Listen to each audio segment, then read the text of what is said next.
In this video, we're going to talk about my favorite way for people to start using AI and automation, and it is going to be using interfaces so that your team can use it as triggers and functions to start your workflows. And in this video, we're going to walk through a couple use cases and then how to build them using the tools that are out there today so you guys can start having the power to building full front-end interfaces for you and your team so that way you can start doing more with AI and automation. In this one, I want to talk about a couple key concepts. That way you guys have really strong understandings of why and how and when you actually want to use these. And the two examples we're going to talk about is something like a little Chrome extension and then maybe a full web page interface, right? That's got a bunch of different pieces. Often, both of these are going to be using the same overall concept. And that is, as we've talked through like something like Make or N8N or these other no-code tools, you're typically going to pass whatever the data is from here into an automation. Well, how do you do that? You're going to pass it to what's called is a webhook, right? A webhook. I'm going to do this for a hook, like a fishing hook. There you go. You have a webhook. And you do this basic setup for a couple of reasons. First off, it allows you to have static content on these or store some basic content on both of these platforms. And then you're able to then pass data into a webhook to then tell your various automations that are within it to do a variety of different things. Now, again, this is like a super quick and dirty high-level version. Let me show you an example of what this really looks like. So in here we have a dashboard that we've put together for like a little proposal generator. And you've got different automations and things and questions that you're asking. And when you're done, you want to be able to pass that data somewhere. Well, in this case, they're going to be able to click submit quote request.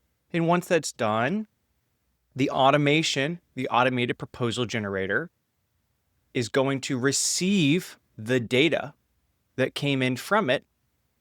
And we're going to click into a example here. You'll see that it received that data, right?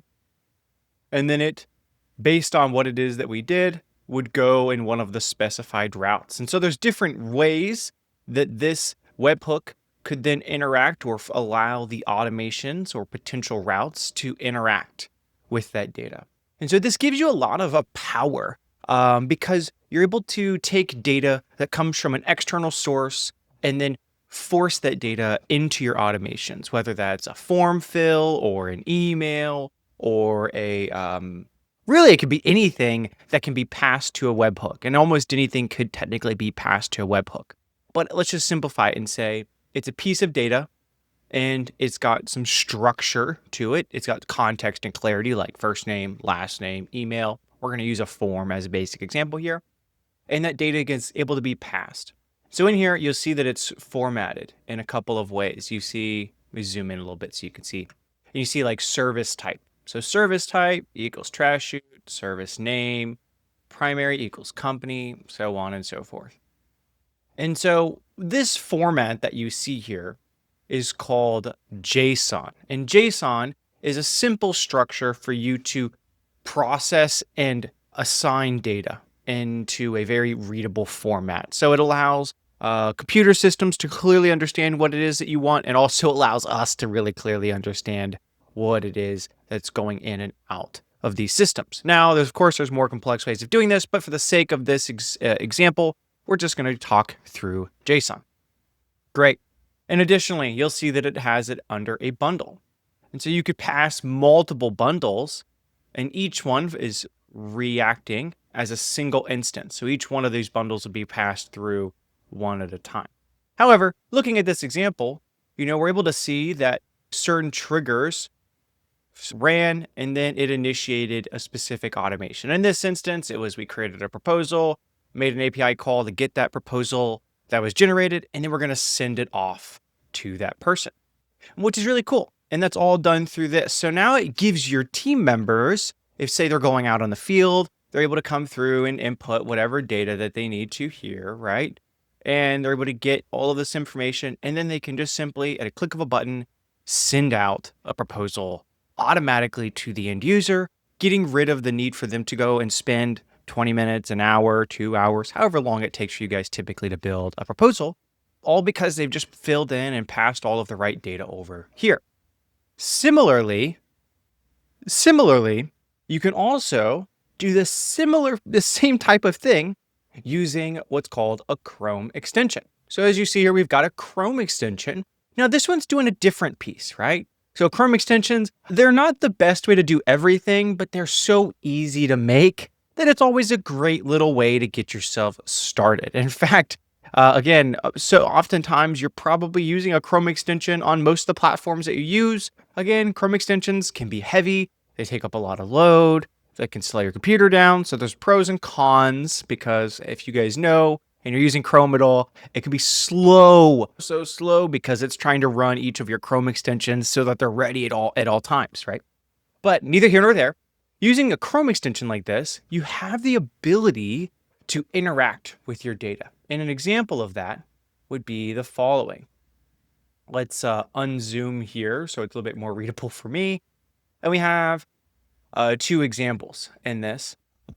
And so example one is going and getting your Chrome extension and then starting a lead scrape. And I'm going to show you that one. And then the second one is this here, where we input data, where we're making a request to the webhook, or doing an action, and then we're passing the output of what came from here back to the webhook. So you see here, it's array. So how this one works is we go to our Chrome extension, we click this button, the button goes, okay, I want all of the available campaigns. Okay, so I'm asking what are all the available campaigns.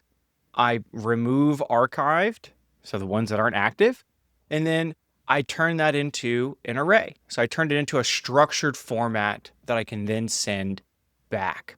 And then the webhook gets a positive response, a 200 response, and then I pass it, as you see here again. This is JSON, because you see it's got this structured input and a structured output. And then what happens is you'll get a list of the campaigns here. Just by chance, this Chrome extension is not actually the one that's tied to this, so I'm not running it for the sake of this example, but you simply would be able to click this button. If I ran it right now, it's going to fail because it's not tied to this one, but you would run it. And then what would occur is you would then have the ability to run this one. So you would be able to run this, select, and then once it's selected, you're able to then do this automation. And what's cool is these both buttons. So you see this one here, the circular one, and then this run search. You know, I could say I want to target LA, I want to scrape 50 places, and I want to scrape marketing agency as an example. And then I'd click run search, and what would occur is this webhook would fire. This would give it a positive response back, like, hey, I received your response. And then the rest of the automation is able to trigger. So there's a couple different ways. And just in this example, you got to see two different ways you're able to run this. But you'll see in both of these, you need the input and the output to pass back to the webhook to give it a positive response. In this case, we're just responding back to it with, hey, I accepted your request. And the other one, it's like, hey, not only did I accept your request, that's what this status 200 equals, but here's the output that you requested.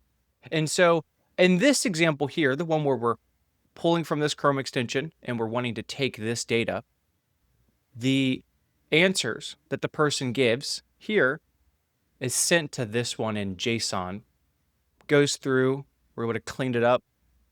And then this automation, Google Maps Scraper, is able to take that data. So you see we have the location, we have the amount of places they want to scrape, and then the different search strings that they plan on searching. So whether it's digital marketing agencies, legal firms, what have you, it'll run those. And then that's a whole third-party platform. And then it can log that data like, hey, we did all of this. And so this gives you a couple different specific ways on how you're able to use something like a dashboard or a Chrome extension to actually interact with your no-code platforms. As I talked about very briefly, this entire page is using just HTML, CSS, and JavaScript. Super simple, which means you can dump it on basically any website platform without any fancy requirements. And in here, I'm using a platform called Swipe Pages just to sort of host this example. You'll see I've got all of the code here. What I've done, just so we can really quickly walk through it, is I've copied all of it and I've went over to a code editor. Code editor I prefer is called Windsurf. And this gives you the ability to just really quickly see all of this. Now, let's say you don't have all of this code. Well, what you're going to do is you're going to go over to something like Claude, and you're going to go to Claude, and you're going to be like, hey, I need you to build a multi-step form for a automated proposal system, roofing that gathers basic details I would need to do a proper quote client. Then I need that form to send data to the following webhook. Actually, we'll just say to a webhook when the user hits submit. Great. So actually, we need to pause this real quick. We want to tell it to do a couple things. Please use HTML, CSS, and JavaScript. And so what this will give you, technically, I would want you to go through and give it all of the actual questions that you want to have in exact order. Otherwise, it's just going to come up with its own questions. And that's fine if you don't have direction. But again, if you've seen my other video, I would love for you to have a deeper outline and deeper prompting here. So that way you just get exactly what you want out of the gate. But for the sake of the video, I just want to put something together to show you what's possible. So while that's running, you're going to see that it's going to get essentially something like this version here. It's got a series of questions. We've got a bunch of data. It's doing a bunch of really fancy things. You don't have to understand every little piece of this because you can start here and you can go to a code editor like this and just talk to it, just like you would in the other builder. The reason we want to use something like Windsurf, other than doing it all in this code editor, is that this is able to go to line specifically. And as you see here, look, it provides suggestions and inputs. It can look at your code and go and see where you're at, and it can add data or potential ideas and recommendations and do a line-by-line improvement.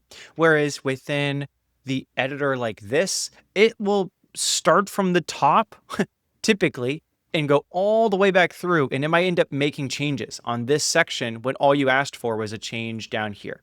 So you end up getting a bunch of unnecessary issues and frustration when it comes to trying to make multiple changes within a single chat like this. So you could use this chat to get you a working foundation and then migrate that over to something like this. Okay. So again, in this example, we're wanting to pass data to a webhook. We're wanting to make sure all of that stuff's nice and pretty. But how do you then make sure that, like in the previous example up here, I didn't send it to a webhook? Well, once you have it in this code editor, you can hit Control F, you can look up webhook, and you'll see we have one instance. And there we go. Send, submit to webhook.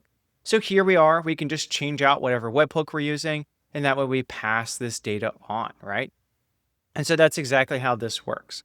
And so what's cool here is if I'm like, hey, I need us to update our pricing sections to include a discount by percent box for each of the listed for each of the forms. And this is exactly how you can go through and make these changes and get these improvements. When using a platform just like this, you're able to have it go through, make little changes and iterations on what it is that you're doing here.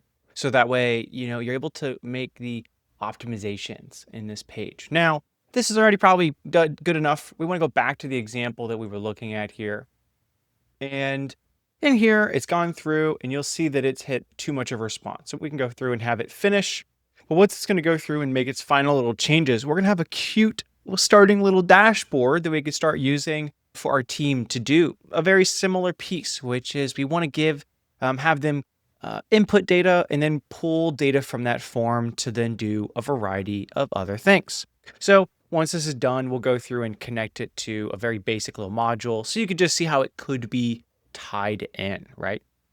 So again, in here, it's doing its multi-step form details and it's finishing up some of that piece. But we're going to give it just a moment here. Once this is done, we'll jump right into it. Okay, so it has gone through, it's completed its little multi-step form. We can go through and give it dummy data. Next, right? Here's that home type, the stories. It's 15 years old. It's 2 billion square foot.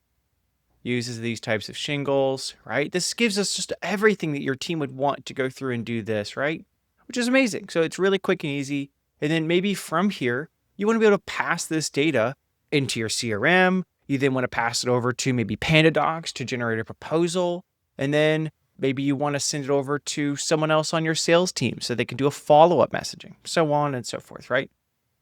This allows you to go through and do all of that. And then you can do this, right?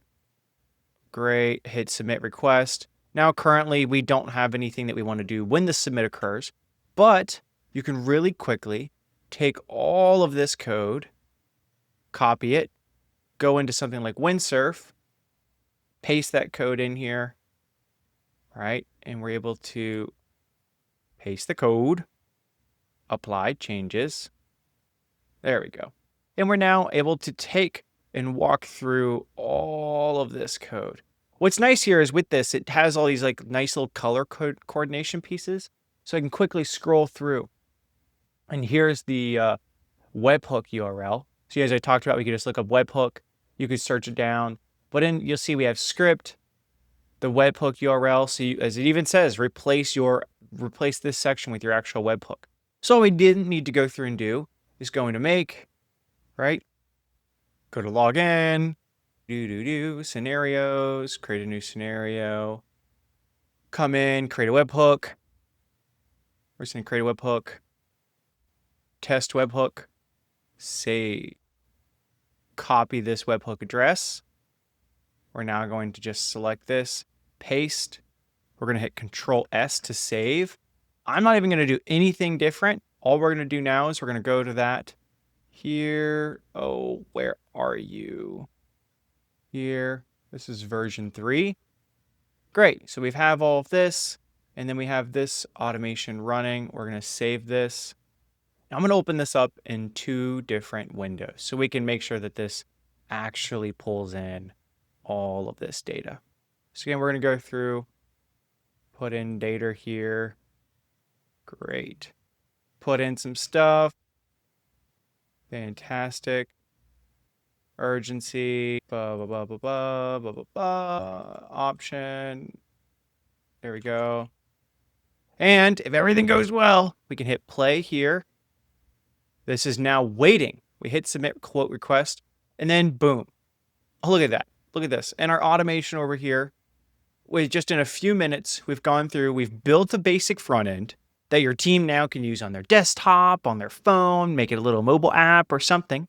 They're able to input data, and then on their own, they're able to go in and then pass all of this data to you. And you see, look, you even get all these additional services that they might want.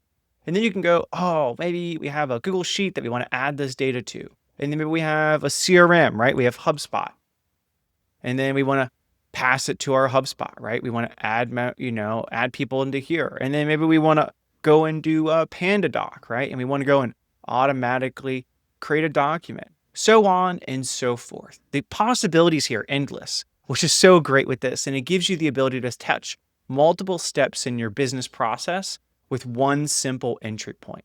Because unlike how most people would have to do it before, where you go, okay, they submit a quote request, the team receives that response, they reply to it with an email saying, hey, got your stuff.